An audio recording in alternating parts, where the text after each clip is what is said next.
Getsuga Tenshu! And now back to your irregular scheduled programming. Hello, and welcome to Fanamie Friday. This is where I, Jamie Griffin, take a look from a comedic standpoint and a fan standpoint of a particular anime episode, story arc, or one particular character. This week, in case you hadn't already guessed, we're going with Bleach. It's one of my favorite ones. I'm a big fan of everything that Bleach does. Big fan of where it's going, but particularly we're going to be looking at two episodes in Season 1, Episode 16 and Episode 17, where we have the introduction of Renji and Byakuya. Let's start then, because it starts with the most irritating of all cliches.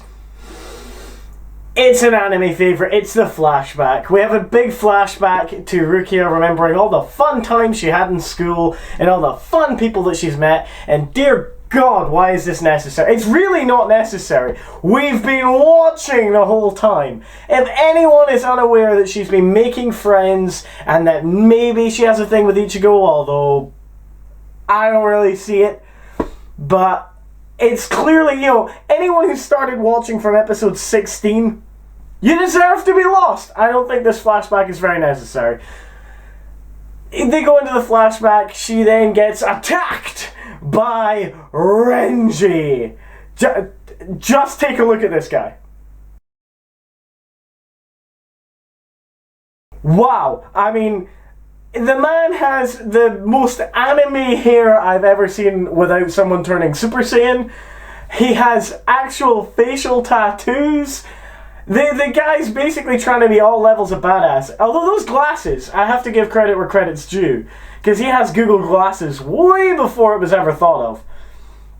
And the scanning and the locating of Rukia, despite the fact he can see her, he needs the glasses to do it. And they're just there to look cool. I really do hope nothing happens to those glasses. I hope the glasses are safe, if nothing else.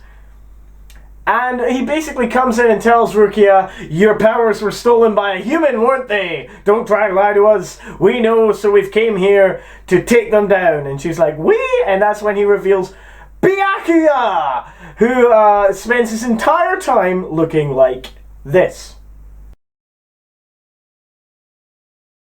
Yeah, it's kind of impressive to know that he's came here to... What we then find out within the sentence of him being revealed to be there, that not only is he there to hunt down this girl and probably kill her, which is heavily implied when Renji basically all but attacks her in the opening movement, but they're brother and sister. So this guy manages to just... This is my face. I'm completely impartial to the entire movement of killing my sister. No, I would not like some Cheetos. Yes, I do enjoy sex. It is pleasurable. That's his face, by the way, for the entire episodes. 2 episodes worth of him going, what's up? Anyway, Renji decides that to basically, I'm going to kill you, Rukia, but first you're going to tell me where the man who stole your powers are. Which I find really funny, the way they keep going, a human stole your powers, didn't they? Like, it's a common fucking thing. Like, in any way, Soul Reaper or Shinigami or Death God, there's one that I love, would possibly just suddenly, like, humans can just apparently turn up and go, I steal your powers, ah! And in no way is that a bad thing. In no way should you maybe check into that or something. And that's my sword falling over. Fuck it. Considering the fact it's made of wood, I think I'm fine. Anyway, Renji basically says, I'm going to go find this guy and kill him. Then we're going to drag you back to the Soul Society and I'm going to kill you too. Pretty dramatic stuff. Apart from the fact that my favourite character comes into it at this point and gets the most badass movement ever. Of literally, Renji is bearing over Rukia, ready to strike her down, and a giant ball of light passes by him. He turns to see Uryu, just standing there. Just wow. Bandaged up, looking like a badass, carrying a bag which we find out is filled with needles and threads. And with my favourite ever explanation, because Renji's like, who are you, evil scum? And he's just like, I'm a classmate, and I hate Soul Reapers. Boom! Can we just see the balls on this kid? The guy is like, what, 16 instead of just standing there going, and fuck you too, Mr. Samurai Man. I just watched you jump around the place like a lunatic. But I don't fucking care because I can fire balls of lightning and fuck you up. And it's amazing because of course we've seen Uryu up to this point. He's been really active. He's a really powerful guy. I want to see this fight. I want to see him fight Renji.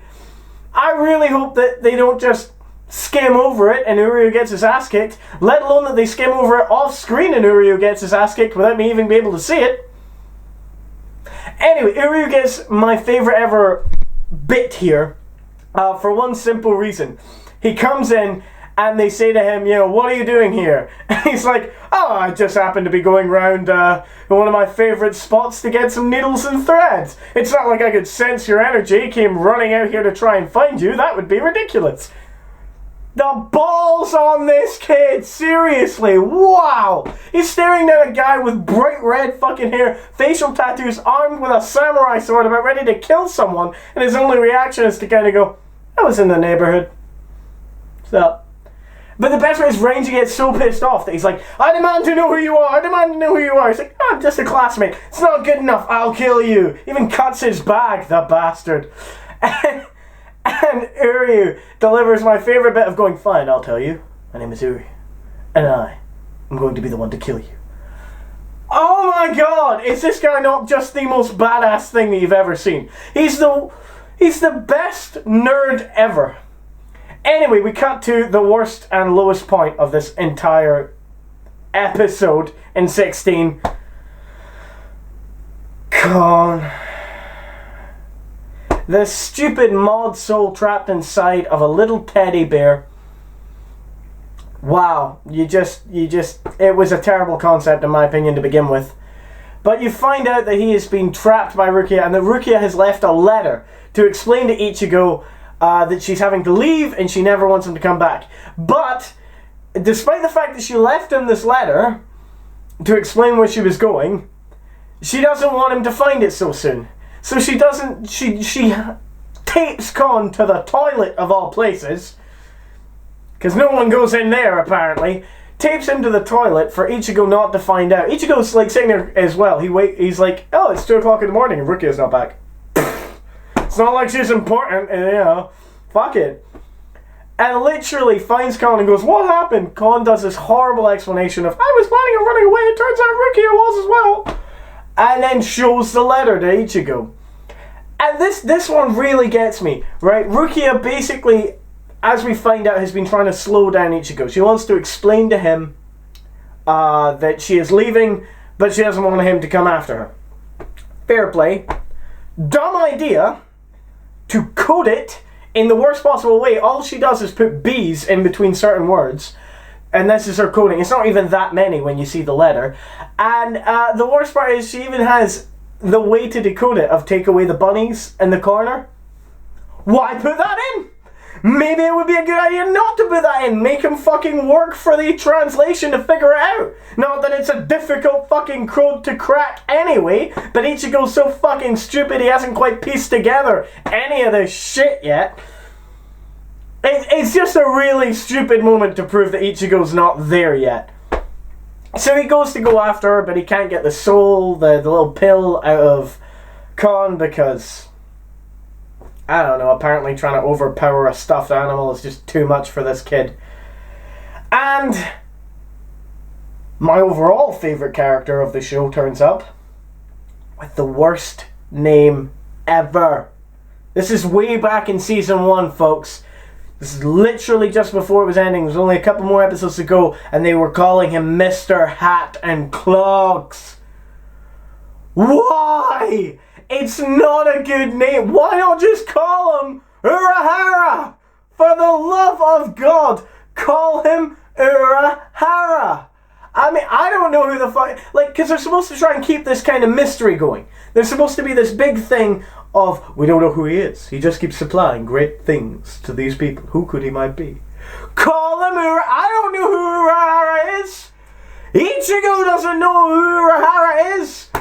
But By the sounds of it, fucking Rukia doesn't even know, and she's been our go-to girl for the entire Soul Society. The fuck can't we just call him Mr. Hat and Clogs? He sounds like the Dr. Zeus character that just kind of went, nah, I can't be arsed thinking of something. Just describe him the way he looks, dresses, fuck it. Anyway, he comes up and gives Ichigo a way to become a Soul Reaper with, leave his body and not have to use Kon, because I don't fucking know. Speed up the process, really? Would have taken that long to reach down a stuffed animal's throat. Kind of pointless, but I think it's, it's there for epic foreshadowing, really. It's there to make sense of something. Anyway, we cut back and, oh god damn it, Uryu's dead! What the hell? What the hell? Uryu gets taken out like that? We didn't even see it! I wanted to see the Quincy fight a fucking Soul Reaper! Properly! We've seen him kind of have a little bit of a thing with Ichigo, but for the love of God, I actually wanted to see him go up against this guy. This guy seems kind of badass. I mean, sure, yeah, okay, clearly Renji's pretty powerful, but did you have to do it off screen? Anyway, Renji does this cheesy thing where he basically goes, and let me tell you what my name is, kid. I am Renji, and I am here to defeat you. And you're like, what an asshole. You seem like you were entertaining, now you're just a dick. But before he can strike the final blow, in comes Ichigo! And they realize that this is a kid who has stolen Rukia's powers, or as we know, has been gifted the powers to become a substitute Soul Reaper, which is very illegal, very frowned upon. By the Soul Society, that we know very little about. But no, they don't like it. But no one's really brought it up till now. Seriously, it took them a fucking long time to track it, that's all I'm gonna say. You would think you would, have systems in place to monitor if this shit's going down. Anyway, turns out, Renji is now pissed and starts lashing out at Ichigo because he's gonna say, I'm gonna kill you, your powers will then revert back to Rukia, I'll then bring her back to Soul Society and kill her. Which is a really long way to go about it, but who am I to judge? Anyway, they attack, and Renji does my favourite ever thing. Now, loads of animes have different styles of doing this kind of one, but Bleach, in my opinion, do it the best. And it's the shoulder wound. Oh, I drool the mouth of the shoulder wound. Because the shoulder wound, it's the same. Naruto does it with having needles sticking out of them, or having kunai sticking out of them. Dragon Ball Z does it when they just, their clothes get more ripped and there's maybe a mark on their eye. Dragon Ball Z really doesn't do it that much. If you ever see blood in Dragon Ball Z, that's when you know shit has went down. Other than that, it's just more and more ripped clothing. It's true. But the cut shoulder is Bleach's one, and I love this, because it's just basically Bleach going, he's injured, but not that much. We had to show a bloody wound, but apparently a shoulder wound's very good. But the best way, the wound's his shoulder. It's always his good shoulder as well. You see, a lot of swinging from his shoulder action. And yet he keeps swinging away like it's nothing. Like, out of all the wounds you could have given him, he wounded his fucking shoulder, which you think would limit down your shit. Not in Bleach. Sword fighting, no need for a shoulder wounds, fine. We can deal with that in sword fighting. It's all okay. Anyway, the shoulder wounds happens. Ichigo tries to come back. Renji beats the shit out of him. And literally, Ichigo is down on his knees and pretty much says, I'm gonna die here. And the next episode is called Ichigo Dies. Spoiler alert! However, as we see in the next episode, Rukia tries to jump into the fight, tries to save him. We then manages to get Ichigo comes back up, releases all his power, wears the biggest rape face I've ever seen. Just look.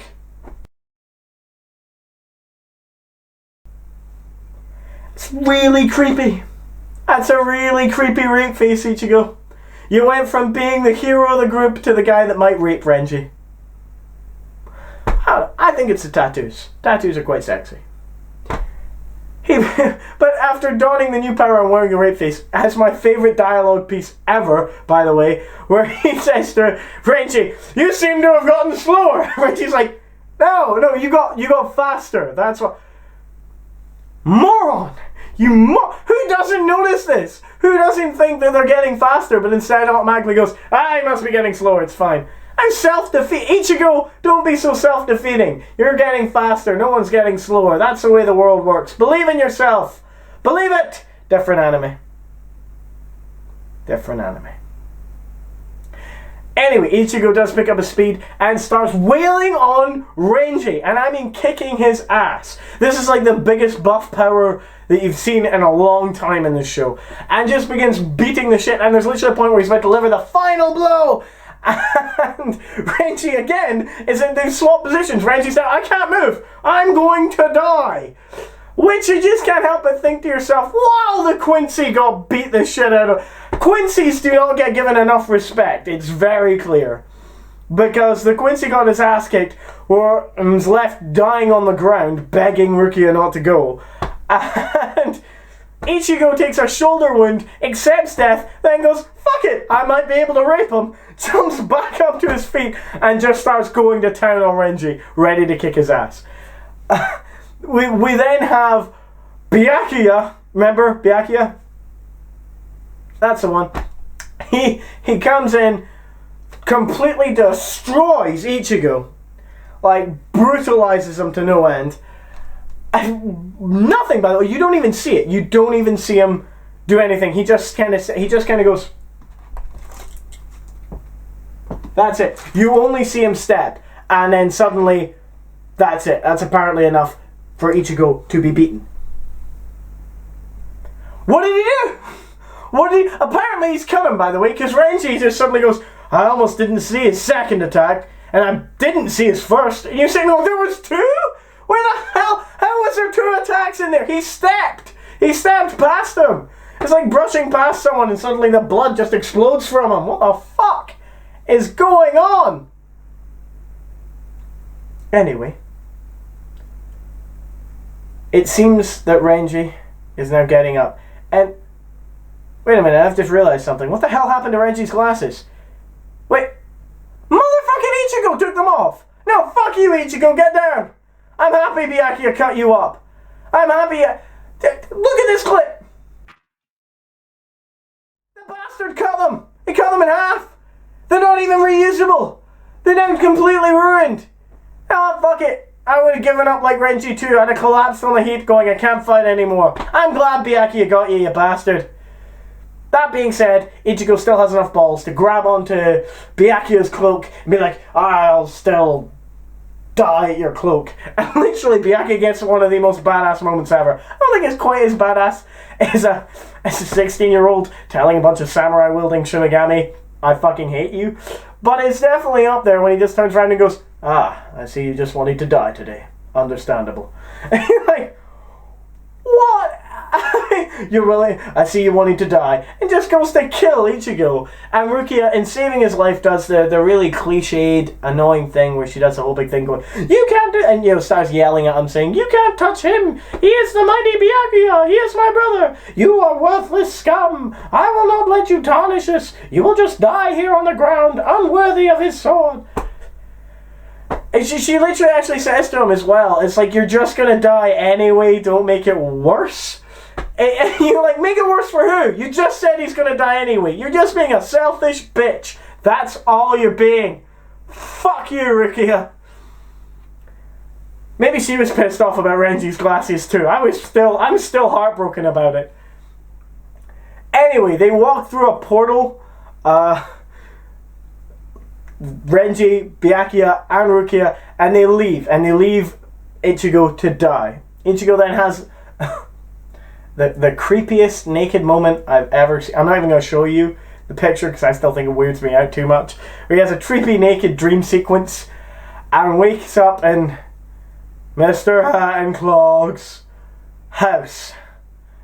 God, do I hate that phrase. And you actually realize that this guy is something more. He is more powerful, and he is willing to basically give Ichigo back his power.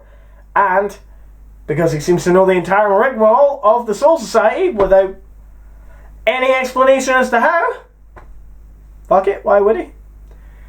He explains to Ichigo that they've got time, not just for him to get him back his powers, but for him to train him up and make him ready to fight. Hopefully to do that wee sidestep thing, which does all the moves for you without you even drawing your fucking sword. I mean, pretty nifty.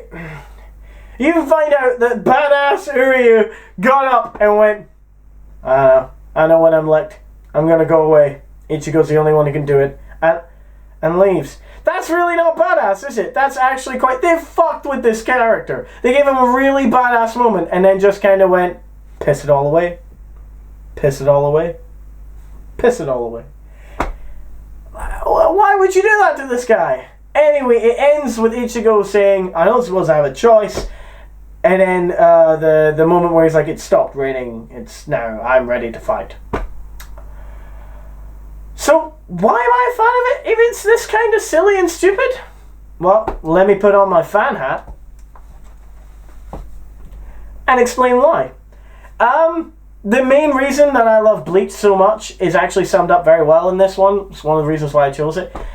And it is the combat. The combat totally gets in this. Okay, you see Rukia fight in human form, might I add. Training and, you know, just being that skilled comes across in this. You see Renji really up the fucking ante. He starts showing them how to move. He's all about skill. He's all about, and he's arrogant, but rightfully so. He's very skilled. You see a little bit of Uryu kind of coming in, kind of going, you guys are good enough to dodge my blows. Might have been even a warning shot, we don't know. But you also see, you know, him getting beat. We've seen him be badass in the past. We know how good he is. So him getting beat really ups the ante in the combat. And again, I made the joke earlier on, but not seeing that is even more devastating, because when you finally do see what Renji has to bring to the table, that's even scarier. Again, we have the release of the Shikai's forms and seeing the differences of what each Soul Reaper can represent. That's really cool. Beforehand, they'd always be making the size of your sword is what matters. Now it's not. Now it's actually the abilities of the swords. Which is good, because the size thing was kind of getting... Even in that episode, you have Renji kind of do the whole, how did that whelp get a sword that big? It's an overcompensation peanut joke. That's all it is. It's kind of silly. But seriously, getting to see the Shikais, like, obviously, I have this one.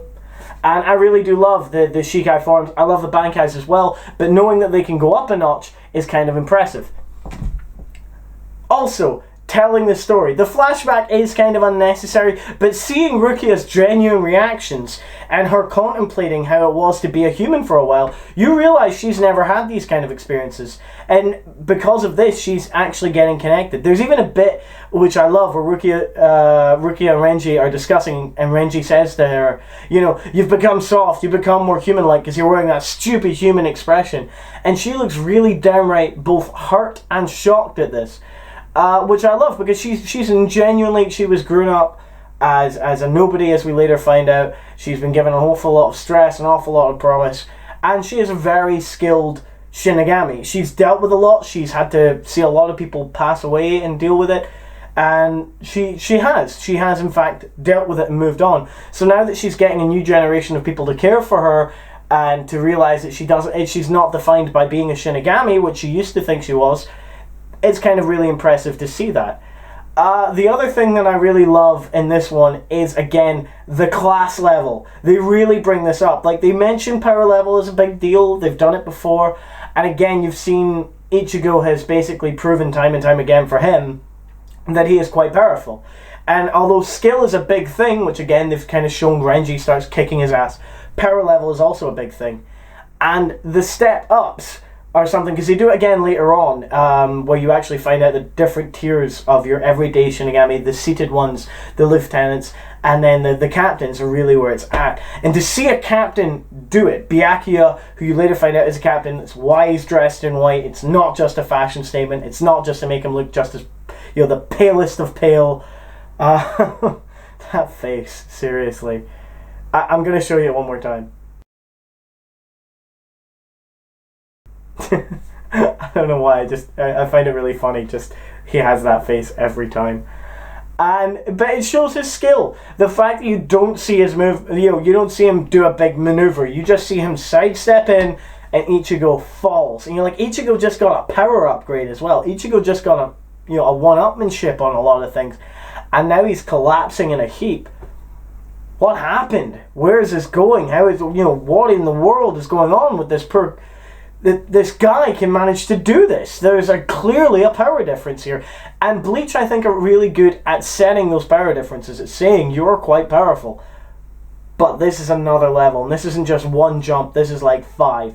When we say it's another level, we really do mean you have to work your ass off for it. And I like the fact that they did that. And this is the first kind of bringing into it. And the last reason, the real reason why I do love both Bleach and this particular episodes is Urahara really gets... I genuinely do mean this. I hate the name Mr. Hat and Clogs. I've forgotten about it until I was rewatching it. Wow. But the character is so intense, so powerful, so, he gets the jokes. And just the moment where he's telling Ichigo, you don't know how out of your league you are, do you? Is so compelling. And again, it's another reference to that leaping up, making the next step, making the next leap to the power. Or, as well as the fact that he seems to... This is the first part you realize he knows an awful lot about the Soul Society right now. Now, you knew about powers, but at the same time, you're like... You've seen Don Kanoji, you knew Ichigo could see things. I just thought he was just another player. He's a human player who the Shinigami kind of work with and who they know maybe does experiments with this kind of stuff, which is great. Turns out he knows an awful lot more. And for the longest time, they don't really tell you if he's not a human player, so it is up in the air. This isn't true. They make it very clear in the next season. But there is a lot of questions about it. There is a lot of questions as to who's who and what's what. And I think I really like the fact that Urahara basically says, it mentions all this stuff, and he clearly knows more about the Shinigami than we knew, and knows an awful lot more about the Soul Society than we could have guessed.